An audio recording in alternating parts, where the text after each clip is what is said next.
segera menyusul si nenek tua itu dan memberikan sebungkus nasi. Terima kasih banyak, Nak. Hatimu sungguh baik. Kelak, hidupmu akan mulia. Hanya sedikit nasi ini yang bisa saya berikan, Nek. Ini sudah lebih dari cukup.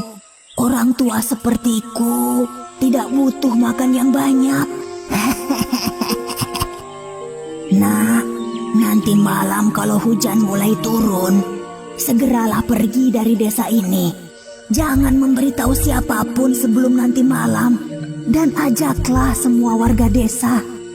Memangnya kenapa, Nek? Sudahlah, turuti saja kata nenek. Anak Pak Kikir hanya bisa diam membisu sambil melihat kepergian nenek berbaju lusuh itu. Dia masih tidak mengerti dengan perintah si nenek. Kenduri di rumah Pak Kikir itu pun berakhir. Para warga desa pulang ke rumah masing-masing, meskipun banyak di antara mereka yang tidak kebagian makanan. Dan ketika hari mulai gelap, benar kata si nenek, hujan rintik-rintik pun mulai turun. Kenapa kita harus meninggalkan desa ini? Apakah agar hartaku bisa dijarah? Tapi kata nenek itu, Bagaimana kamu bisa percaya pada pengemis tua itu?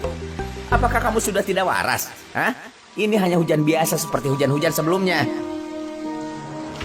Gagal meyakinkan ayahnya, anak Pak Kikir itu segera memukul kentongan memanggil semua warga. Terkejut mendengar suara kentongan di tengah hujan rintik-rintik, para warga pun berdatangan. Ada apa hujan-hujan begini memukul kentongan? Apa ada yang penting? kita harus segera meninggalkan desa ini sekarang juga. Kenapa?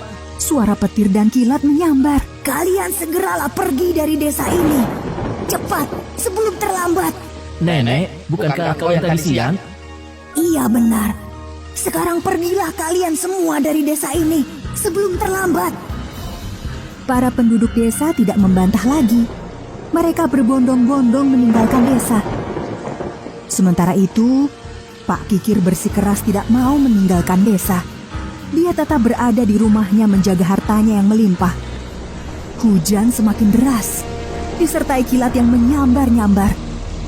Pelan-pelan, air mulai membanjiri desa tersebut.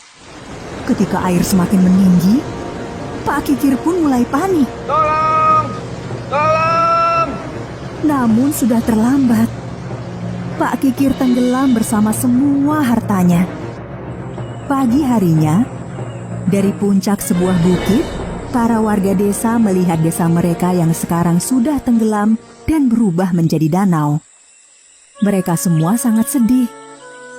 Meskipun masih sedih karena desa mereka tenggelam, para warga desa itu pun segera mencari lahan baru.